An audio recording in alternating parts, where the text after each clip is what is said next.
Hollywood's coming today. I'm not going to lose my house. Those two thoughts surface in the same moment as the sun starts to brighten my room. I've been paid for my screenplay, and the bonus money for letting them film here will hit my bank account at noon. Goodbye unpaid real estate taxes. Goodbye credit card debt. And to think, Ben's saying goodbye to me has made it all possible. I don't know how this day could get any better. I hop out of bed, grab my heaviest morning sweater, and head downstairs. I pour my coffee and go out to the porch to watch the sunrise. Whoever buys this house from me, I always think, will tear it down. It's over 100 years old. Everything's broken. There's a certain point in January when the wind blows right into the kitchen and we have to duct tape a fleece blanket over the doorframe. The floorboards droop. There are only 2 bathrooms, and they're both upstairs. Each bedroom has a closet designed to house 6 outfits, preferably for very small people. Ben had a list of house complaints he used to like to run through daily, and I could never shake the feeling that he was really complaining about me. This house is a disaster, sure, but I fell in love with it when I first looked down the long, windy path of the driveway. The magnolia trees that line either side touch in the middle, so that now, in April, you drive through a tunnel of pink flowers. When you emerge onto the main road, it feels like you've been transported from one world to another, like a bride leaving the church. It feels like a treat going out for milk, and it feels like a treat coming home.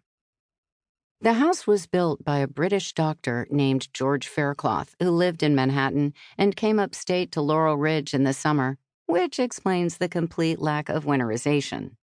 It was built to be enjoyed on a 78-degree day and primarily from the outside. I imagine his landscaping this property like a maestro, arranging the magnolias and the forsythia beneath them to announce the beginning of spring. After a long gray winter, these first pink and yellow blooms shout, "Something's happening!"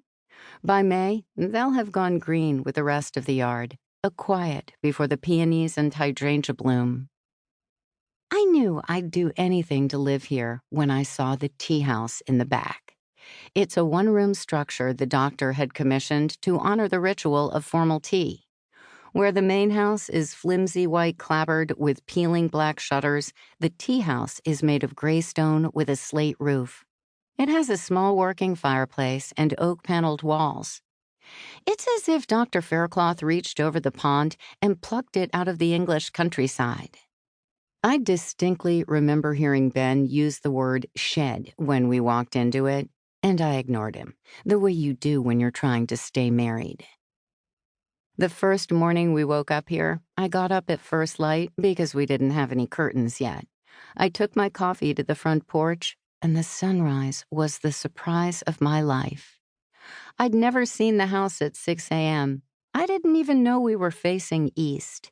It was like a gift with purchase, a reward for loving this broken place. I stand on the porch now, taking it in before the movie crew arrives. Pink ribbons, then orange, creep up behind the wide-armed oak tree at the end of my lawn. The sun rises behind it differently every day. Some days it's a solid bar of sherbet that rolls up like movie credits and fills the sky. Some days the light dapples through the leaves in a muted gray.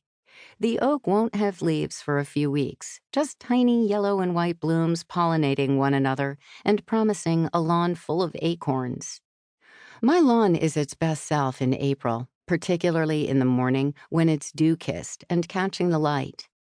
I don't know the science behind all of it, but I know the rhythm of this property like I know my own body. The sun will rise here every single day.